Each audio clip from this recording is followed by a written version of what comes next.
là toutes les deux, elles représentent la compagnie La Lisière. Nous allons parler de ce spectacle immersif à la Maison de la Création à Laken. Nous sommes bien sûr à Bruxelles. J'ai Emeline Marcourt qui est metteur en scène. Bonjour Emeline. Bonjour. Et Lisa Tonelli. Bonjour. Ah, Lisa Tonelli, c'est celle qui cuisine. Voilà, dans sa cuisine. Et vous venez de me dire, Emeline, qu'en fait l'idée a germé dans les cuisines de la Maison de la Création pendant le confinement. Alors, l'idée a germé vraiment dans les maisons. On a commencé le spectacle... dans vos maisons. Ouais, dans nos maisons, oui.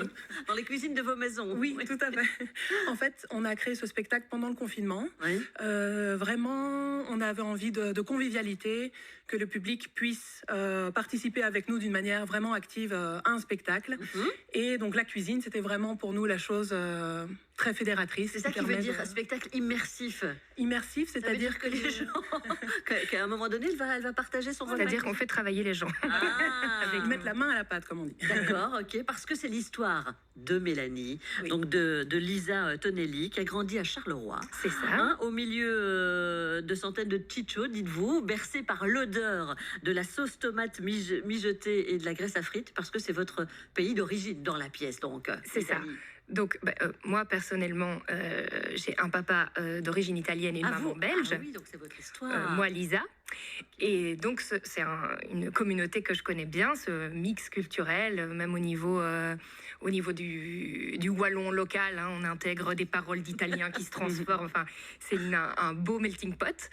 Et en fait, avec Emeline, en lui parlant beaucoup de cette communauté, on a fait une recherche. Donc, on a interviewé beaucoup de femmes sur 3 générations, donc les nonas, les mamans, les petites filles, tout autour donc de ce qui reste aujourd'hui de l'immigration italienne en Belgique à travers les femmes.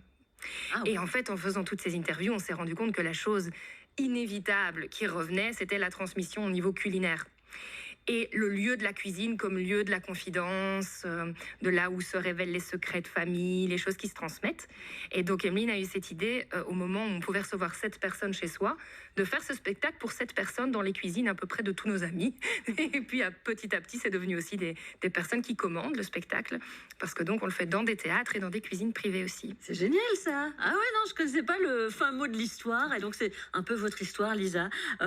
C'est une cérémonie, donc l'histoire se passe à la veille de la cérémonie en l'honneur des 10 ans de la mort de votre nono, et tout se passe vraiment dans la cuisine. Ça s'appelle dans la cuisine d'ailleurs, et on assiste à un véritable branle-bas culinaire. Et comme vous dites, il y a des secrets de famille, il y a des choses qui rejaillissent et tout ça. Mais donc, spectacle immersif, ça veut dire que vous cuisinez devant les gens, alors? C'est ça. Donc, je cuisine les tagliatelle à la sauce ragout à la bolognaise.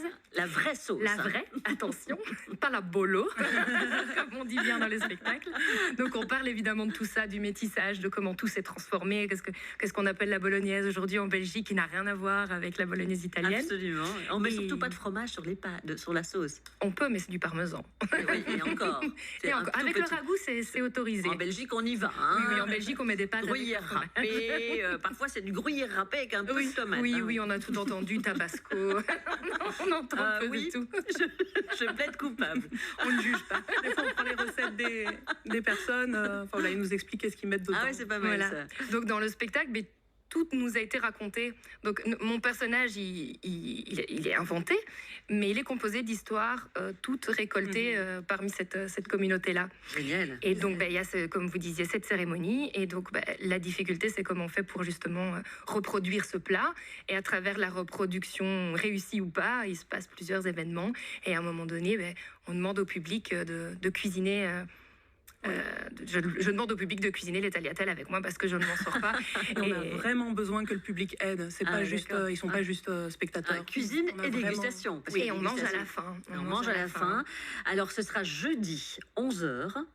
Donc le jeudi qui vient 2 février 11h, mais aussi vendredi le 3 février à 19h30. Et là, il y a non seulement une dégustation et une immersion de vous, cher public, mais il y a un karaoké. Oui, en effet. Chanson italienne, je suppose.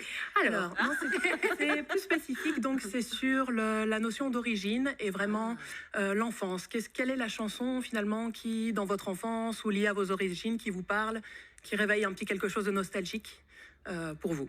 Donc, tout le monde est invité à venir avec la chanson qui représente ses origines. Ah, génial, génial. Bon, ça se passe à la Maison de la Création, à Laken, donc précisément. C'est rue du Champ de l'Église. Oui. Voilà, rue du Champ de l'Église. Allez tapoter sur un moteur de recherche Maison de la Création 1120. Hein, Oui.